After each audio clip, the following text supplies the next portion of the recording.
పహల్గాం ఉగ్రదాడికి ప్రతిగా మన మిలిటరీ జరిపిన ఆపరేషన్ సింధూర్లో ఉపయోగించిన ఆయుధాలు, పాకిస్తాన్ ప్రయోగించిన వాటి గురించి దేశంలో ప్రపంచ వ్యాప్తంగా ఇప్పుడు చర్చ నడుస్తోంది.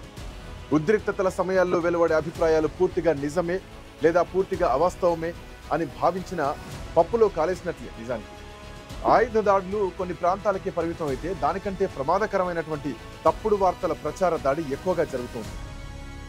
చెప్పుడు మాటలు కొంపకు చేటు అన్నది ఊరికే రాలేదు.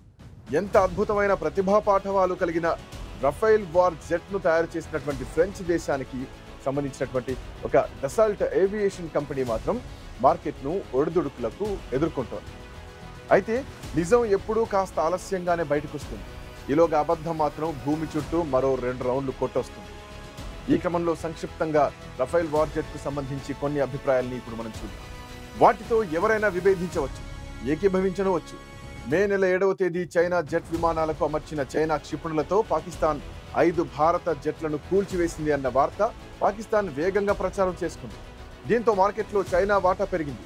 యుద్ధ రంగంలో ఒక రఫైల్ జెట్ ను కూల్చివేయడం దాని చరిత్రలో ఇదే తొలిసారి.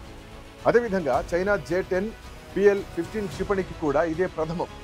3 రాఫెల్ జెట్లను కూల్చేసినట్లు పాకిస్తాన్ ప్రకటించగానే వాటి తయారీ సంస్థ డసాల్ట్ వాటాల ధర 6% తగ్గింది. మరో 5% తగ్గవచ్చని కూడా భావిస్తున్నారు.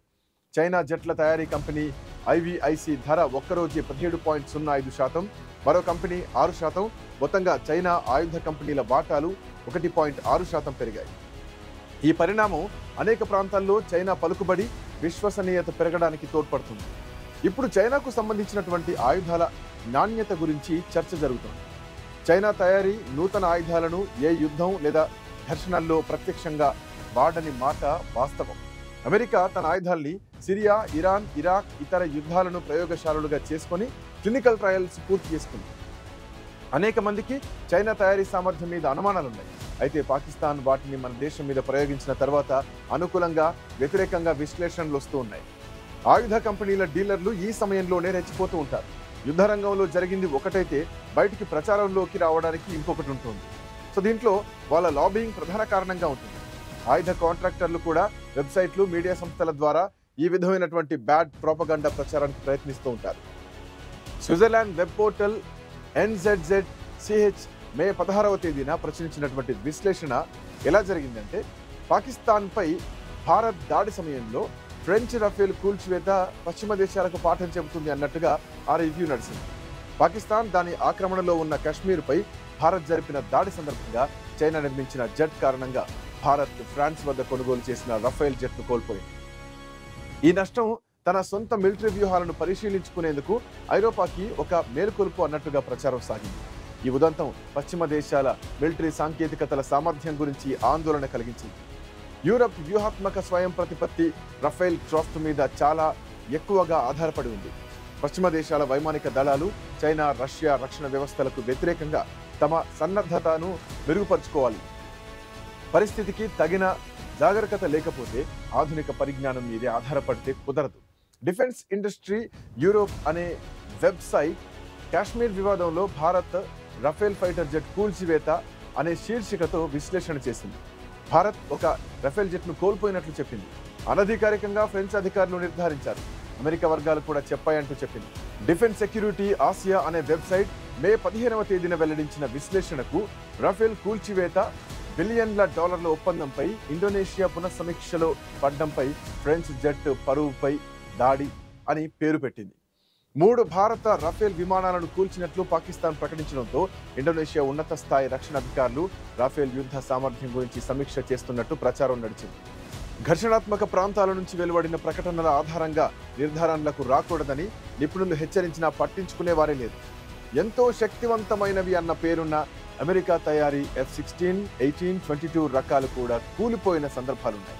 యుద్ధ సమయంలో పత్రికా గోష్ఠిలో భారత ఎయిర్ మార్షల్ AK భారతి ఒక ప్రశ్నకు సమాధానంగా ఏ యుద్ధం జరిగినా ఎంతో కొంత నష్టం సహజమేనని భారత్ చెప్పారు. మన యుద్ధం పరిస్థితుల్లో ఉన్నాం, నష్టం కూడా అందులో భాగమే. అనుకున్న లక్ష్యాన్ని సాధించామా లేదా అనేది అసలైన ప్రశ్న. దీనికి సాధించాం అన్నదే సమాధానం అని ఆయన చెప్పారు. ఇప్పటికీ యుద్ధం ముంగిటే మనం ఉన్నందున దీనిపై ఇంతకు మించి తాను వ్యాఖ్యానించలేనని కూడా అన్నారు. మెషిన్లు, పైలట్లు అందరూ క్షేమంగా వెనక్కి వచ్చారని మాత్రం చెప్పారు. ఈ మాటల్ని పరోక్షంగా విమానాలను కోల్పోయినట్లుగా అంగీకరించినట్లే అన్నంతగా కొందరు విశ్లేషించారు. అయితే ఎన్ని విమర్శలు వచ్చినప్పటికీ రఫేల్ ప్రపంచంలో ఇప్పుడున్నటువంటి మంచి వాటిలో ఒకటన్న విషయం సందేహం లేదు. అయితే ఇదే సమయంలో చెప్పుడు మాటలు ఆ కంపెనీని తాత్కాలికంగానైనా నష్టపోయేలా చేశాయనడంలో సందేహం లేదు. ప్రపంచంలో ఆయుధాల దిగుమతుల్లో 3 ఏళ్లుగా యుద్ధంలో ఉన్న కారణంగా ఉక్రెయిన్ ప్రథమ స్థానంలో ఉంది. అయితే ఉక్రెయిన్ కన్నా ఎక్కువగా మన దేశం వేలాది కోట్ల ధనంతో రక్షణ రంగాన్ని ఆధునీకరించుకుంటున్నాము. ఇది మొన్నటి ఆపరేషన్ సింధూర్ సమయంలో మన గెలుపుకు పరోక్ష కారణమని చెప్పాలి. సొంతంగా తయారు చేసుకున్న ఆయుధాలు ఎంత మంచి ఫలితాలనిచ్చాయో ఆపరేషన్ సింధూర్ సమయంలో దేశంతో పాటు ప్రపంచం మొత్తం కూడా చూసింది. ఎవరెన్ని దుష్ప్రచారాలు చేసినా జెన్యూనిటీ అన్నది ఎవరు దాచినా దాగని సత్యం. మనం కొనుగోలు చేసిన ఫ్రెంచ్ తయారీ రఫేల్ వార్ జెట్ల గురించి చూస్తే రఫేల్ అనేది ఒక మల్టీ రోల్ ఫైటర్ జెట్.